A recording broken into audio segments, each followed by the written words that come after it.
네, YTN 라디오 이재현의 뉴스 정면 승부 3부 시작합니다. 고퀄리티 정치 토크죠. 여의도 정면 승부 준비되어 있습니다. 함께해 주실 두 분 소개합니다. 배준영 국민의힘 의원, 이수진 더불어민주당 의원 두 의원과 함께합니다. 안녕하십니까? 네, 안녕하십니까? 네. 자, 윤석열 대통령이 오늘 나토 회의 참석차 출국길에 올랐습니다. 윤 대통령으로서는 첫 해외 순방 일정인데요. 배준영 의원님부터 이번 순방의 의미 또 기대되는 부분들 말씀해 주시죠. 네, 그 나토 회의는 우리나라 대통령으로서는 처음 참석하는 국제 외교 행사입니다. 예. 그래서 그동안에 그 자유민주주의 우방국들의 어떤 결속을 다지고 그리고 거대한 어떤 이 세계사적인 지금 여러 가지 흐름이 있습니다. 그래서 네. 그것을 대응하기 위해서 저희가 이제 외교 행보를 시작했고요. 네. 그리고 한미일 3개국 정상회담이 있습니다. 4년 네. 9개월 만에 있고요. 그리고 여러 동맹들 네덜란드, 폴란드, 핀란드, 영국과의 정상회담을 하고 있습니다. 그래서 우리가 이제 나토라는 이런 동맹 체제에 우리가 업저버 자격으로 이렇게 참석을 하고 그러는데, 예. 정상회교를 개시하고 또 우방과의 결속을 다진다는 의미에서 그런 의미가 있는 것 같습니다. 예. 나토 회의에 우리 대통령이 참석하는 게 이제 처음인데 그렇기 때문에 기대가 높을 수도 있지만은 반면에 윤 대통령의 회의 참석에 대해서 우려의 목소리도 적지 않습니다. 민주당에서도 비판적 의견을 내고 있는데요. 이 부분은 이수진 의원님이 좀 말씀해 주실까요? 네, 나토 즉 북대서양 조약기구는 군사 동맹이라서 다른 정상회담과는 성격이 다릅니다. 네. 네, 최근 국제관계 긴장이 높아지고 있는 상황이고요. 서방 세계와 또 중러가 대립하는 신냉전 시대라고도 하고 있습니다. 잘 알고 계시듯이 우크라이나 러시아 전쟁의 원인 중 하나가 그 우크라이나의 나토 가입 추진 아니었습니까? 네. 예, 이게 사실 국제관계 외교 문제 같은 경우는 옳고 그름이라든지 정의의 문제뿐만 아니라 국익의 문제를 우선해서 고려를 해야 됩니다. 네. 예를 들어 지금 우크라이나 러시아 전쟁에 이거 분명히 러시아가 일으킨 나쁜 전쟁입니다. 하지만 우리나라가 우크라이나에 그 직접적인 무기 지원을 하지 않고 그 다른 방식의 우회 지원을 하고 있는 이유가 현실적인 국제관계를 고려하는 그런 결정이 아니었겠습니까? 네. 그만큼 이게 외교는 현실이나 이런 국익을 우선해서 판단하는 것이라고 저는 생각을 하고요. 그 우리나라가 나토 군사동맹에 너무 밀착해서 현실적으로 대중국 관련 그 어떤 경색 가능성도 있을 수 있습니다. 그래서 네. 이번 회담에서 중국 관련 의제가 논의될 것이라는 전망이 있기 때문에 나토가 이 새 지침 전략이라는 것을 채택할 예정이라고 하는데 이 전략에 중국을 겨냥한 내용이 포함될 것으로 알려져 있어서 네. 이게 군사동맹의 역의 파트너와 관련한 전략 이렇게 보고 있습니다. 근데 우리나라가 중국 과연 그 교육 의존도가 좀 매우 높지 않습니까? 예. 따라서 이렇게 국익 우선의 판단을 좀 해보면 좀 신중한 접근이 필요하다는 생각이 들고요. 다만 이미 대통령께서 해외 출국하셨으니까 네. 지금 상황에서 가는 게 옳다 그르다 이런 논쟁보다는 그 대통령이 이제 나토 회의에 참석해서 보다 신중한 행보, 또 보다 신중한 메시지가 필요하다. 이것을 좀 강조하고 싶습니다. 예. 네, 그 나토 관련해서는 사실 예전에 바르샤바 동맹 조약기구였던 폴란드, 체코, 헝가리, 루마니아, 불가리아, 알바니아 이런 나라도 다 들어있지만 말이죠. 네. 지난 100년간 러시아의 지배하에 있었고 주파수를 맞췄던 핀란드 그리고 그 전에도 중립국을 표방했던 스웨덴 이렇게 해서 꼭 군사 동맹이라는 성격도 있지만은 네. 이제 자유우방의 어떤 단결을 좀 다지자 이런 뜻이 있습니다. 그리고 네. 중국과의 관계를 염려하시는데 이미 우리나라는 중국과 RCEP이라고 영내포괄적 경제 동반자 협정을 맺고 있고요. 예. 2015년에 한중 자유무역 협정도 체결돼서 지금 서비스 투자 분야로 이제 협의를 계속하고 있거든요. 네. 그리고 그 지난번 의총 때 박진 외교부 장관이 저희 오셔서 외교 현안에 대해서 두루두루 설명을 해주셨는데 그때 많은 저희 의원님들이 중국과의 관계도 신경을 써서 네. 지금 우리 수출의 약 4분의 1을 차지하는 뭐 제일 교육고가 아니겠습니까? 예, 그래서 그렇죠. 중국과의 관계도 좀 돈독히 하자. 뭐 이렇게 했기 때문에 그렇게 꼭 색안경을 끼고 볼 일은 아닌 것 같습니다. 예. 어쨌든 뭐 네, 지금 예, 뭐 추가로 말씀하실 게 있으시면은 이수진 의원 덧붙여주셔도 되겠습니다. 예. 네, 뭐 보는 관점에 따라서 대통령이 출국하셨으니까 예. 여당에서 그렇게 말씀하실 수 있을 것 같은데요. 예. 지금 서방 세계와 그 중러가 대립하는 신냉전 시대라고 보고 있기 때문에 모든 행보가 조심스럽고 신중합니다. 네. 네. 사실 사드 배치를 하면서 롯데를 비롯한 중국에 수출했던 기업들이 굉장히 어려움을 겪지 않았습니까?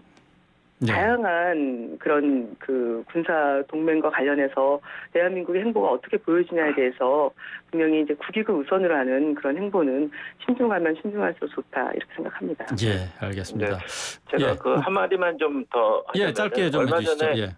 네, 22일서부터 4일까지 베이징에서 중국하고 러시아가 주도하는 브릭스 정상회의가 열렸는데 네. 뭐 여기 뭐 이란, 아르헨티나 뭐 이렇게 해갖고 친중 칠러 국가들이 뭐 참석을 했지만 그 중에도 그 미국이 주도하는 인도 태평양 경제 프레임워크에 그 인도네시아랑 말레이시아도 참석했는데 이런 나라들도 참석을 했거든요. 예, 예. 그래서 어디에 참석했기 때문에 꼭 어느 나라와 적대 관계에 놓여 있다.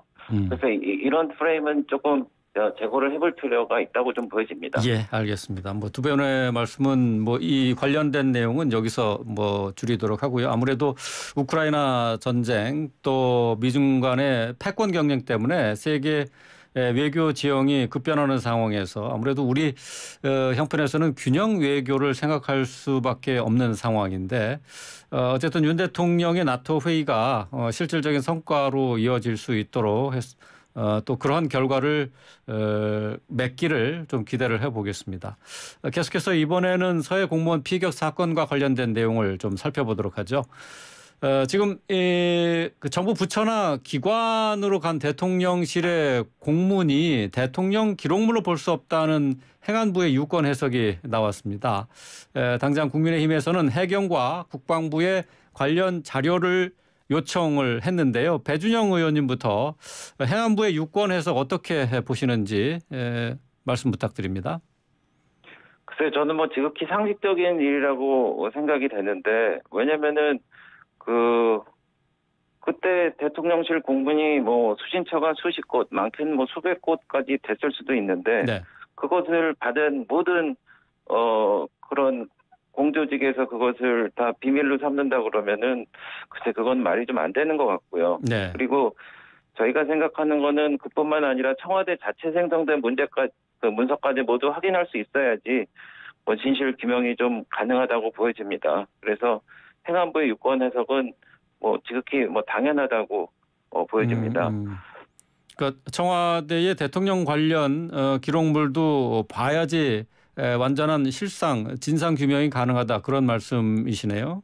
네, 그렇습니다. 그래서 그 서해 피살 공무원 유족이 오늘 그 민주당 대표를 만나서 기록 공개를 안 하면은 그 전 대통령을 고발한다 이런 말씀까지 하셨는데, 네.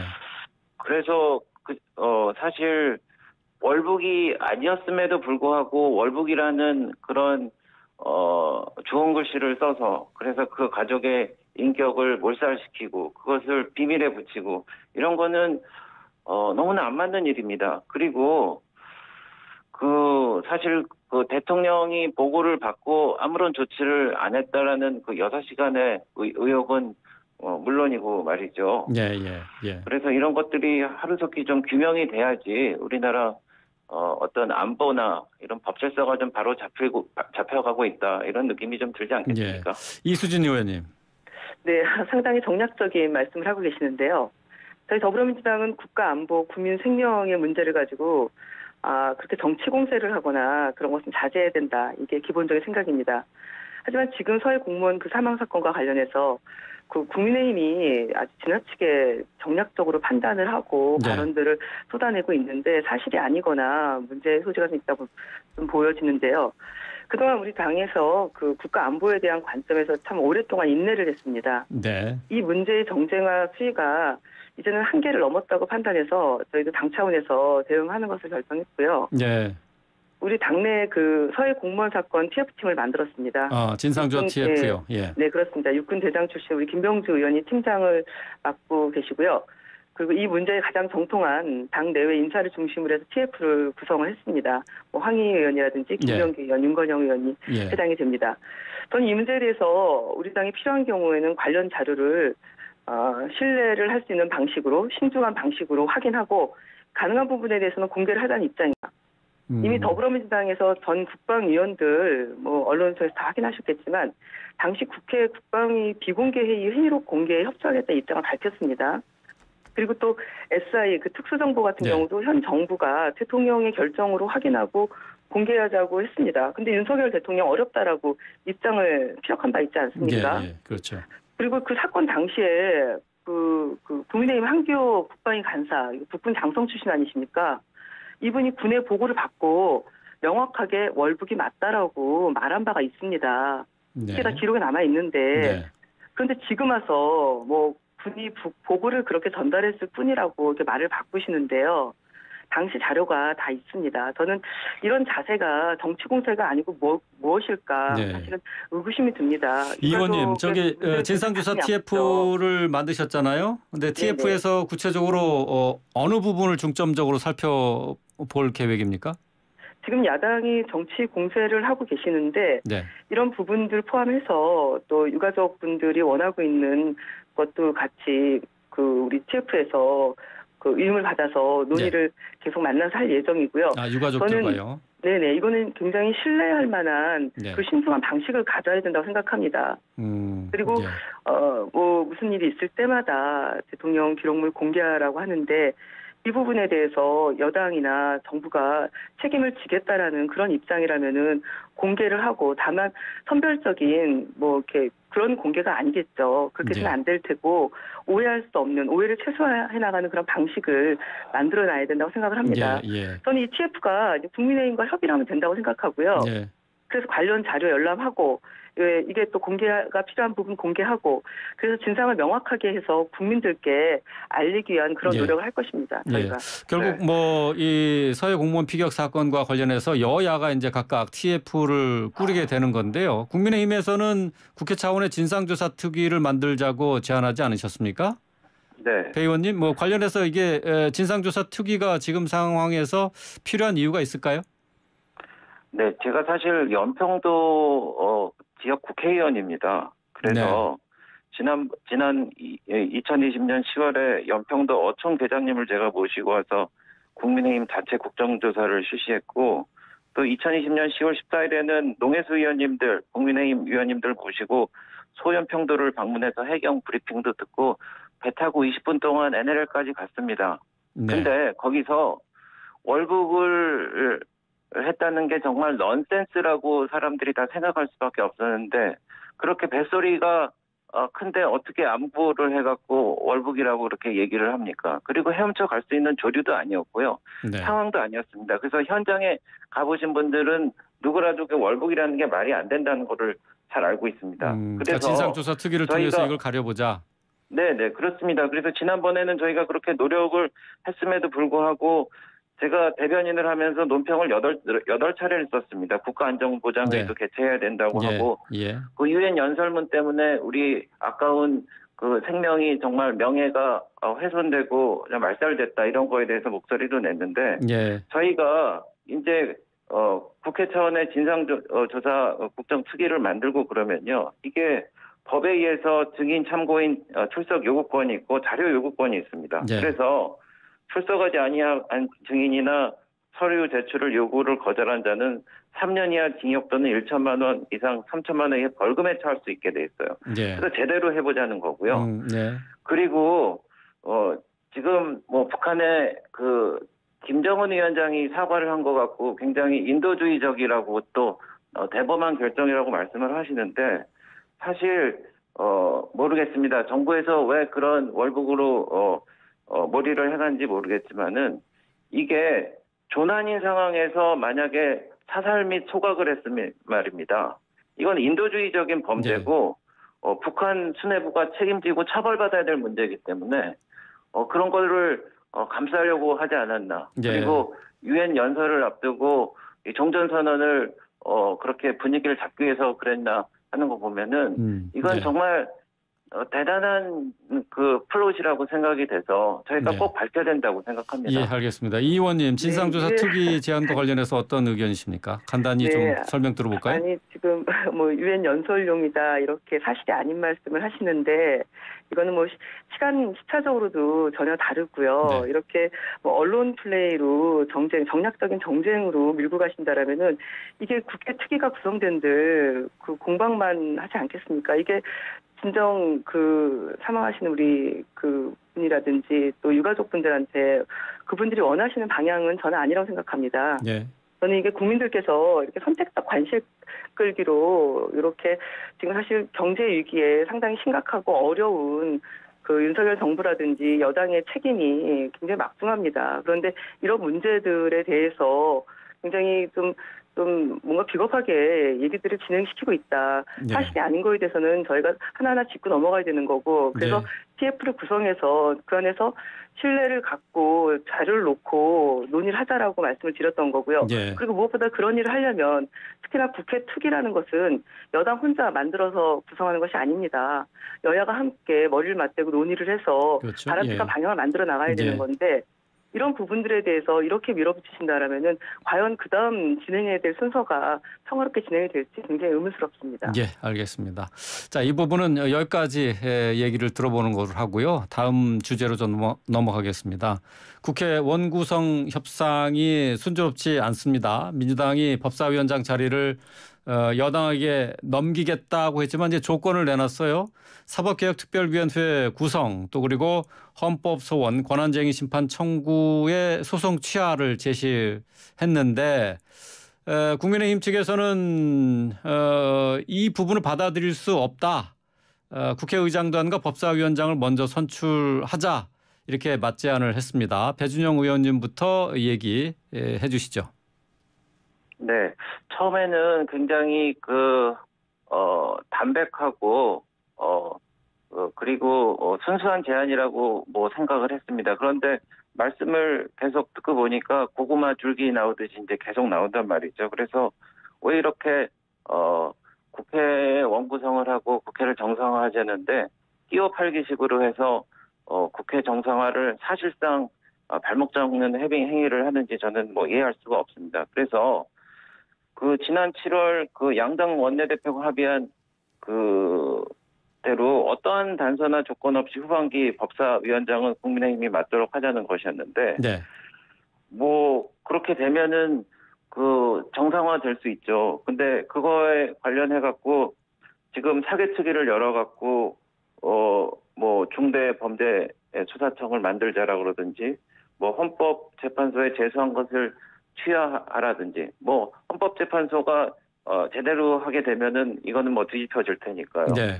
그리고 검수완박은 국민 그 60%가 반대한 겁니다. 근데 검수완박은 결국 이제 경찰이 비대화하고 공수처가 활성화된다는 게 전제돼야 되는데 네. 지금 그 경찰의 통제 방안을 놓고 논란이 계속되고 있지 않습니까? 그래서 공수처 업무 능력과 정치 편향성 문제도 지금까지 뭐 진행형이고요. 그래서 이런 거는 정말 그 야당의 그 진면목은 국회 상임위원회에서 드러납니다. 그래서 정말 민주당이 민생을 위해서 유류세 인하라든지 뭐 여러 가지 현안에 있어서 적극적으로 좀 대처하려고 그러면은 글쎄요 이런저런 이유를 들어갖고 계속 피하는 것보다는 네. 그 정정당당하게 승부하는 게 옳을 것 같습니다. 네. 민주당 측으로서는 지금 뭐 조건을 내놓은 것을 국민의힘에서 거부하고 있기 때문에 어떻게 다음 행보가 갈 것인지 궁금하거든요. 어떻게 단독 개원이라도 생각하고 계십니까? 어떻습니까? 저는 지금까지 국민의힘의 태도가 책임 여당이 맞는지 의문스럽습니다. 먼저 지난 5월 말 기억하실지 모르겠습니다. 국회의장 임기 만료가 예상되는 시점에 저희가 국회의장 후보자를 당내에서 선출했습니다. 그리고 네. 후반기에 그 의장 선출을 위한 본회의를 국민의힘에 제안을 했죠. 다 기억하고 계실 텐데요. 그 당시에 국민의힘이 거부했습니다. 이거 국회법 어긴 겁니다. 그리고 그 뒤에 그동안 여러 그 여야 합의가 있었습니다.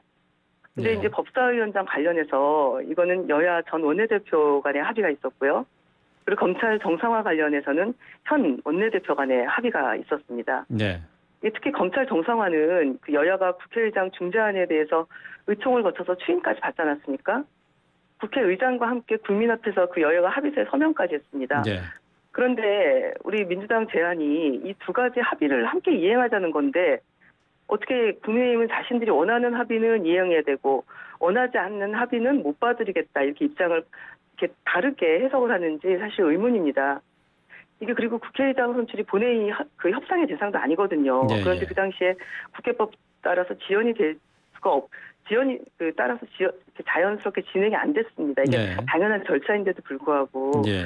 근데 이거조차도 국민의힘이 여당으로서 전혀 동의하지 않고 전혀 하지도 않아놓고 그렇게 해서 사실 지금 이 국회 공백 사태가 장기화된 것입니다. 네. 저는 이렇게 우리 민주당도 당연히 원구성해서 국회에서 야당으로서 역할을 하고 싶습니다. 국민들이 궁금해하는 지금 인사청문회도 그렇고 얼마 전에 국세청장 인사청문회를 그냥 윤석열 대통령이 임명 강행하지 않았습니까? 네. 굉장히 아쉽습니다. 그리고 특히나 최근에 그 숱한 문제를 낳고 있는 그 김승희 보건복지부 장관, 예. 박순애 교육부 장관 예. 그 후보자들 네. 이분들 인사청문 당연히 해야 됩니다. 국회가 네. 구성돼야 되고요.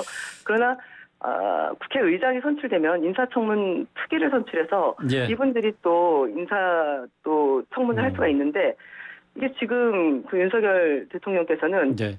인사청문 요청 보고서 재송부를 요청을 하고 국회 예. 그 청문회 없이 임명 강행하려는 예. 그런 수순을 밟고 있고 이 의원님, 예. 네. 잠시만요. 그래서 제가 국회 공백 사태를 이용하고 있습니다. 예. 네. 그 지금 뭐 어쨌든 원구성 협상이 지금 제자리인데 말이죠. 지금 이런 상황에서 7월 임시국회를 단독 개원하지 않겠느냐 하는 뭐 예상도 있어요. 그런 걸 고려하고 계십니까? 저희가 그동안 계속 짧게 그 협상을 통해서 부탁드리겠습니다. 예. 노력을 했습니다. 그럼에도 불구하고 저희는 7월에는 국회가 정상화되어야 된다라고 생각을 합니다. 이게 예. 국민들에 대한 도리고요. 저희는 7월 임시국회 소집 요구를 할 계획입니다. 아, 예. 알겠습니다. 자, 오늘 말씀 여기까지 듣겠습니다. 예. 단독 국회에 죄송합니다. 대해서만 배 의원님, 제가- 시간이 모자라서 충분히 듣지 못한 점 양해 말씀드리고요. 오늘 말씀 여기까지 듣도록 하겠습니다. 고맙습니다. 네, 배준영 고맙습니다. 국민의힘 의원, 이수진 더불어민주당 의원과 함께했습니다.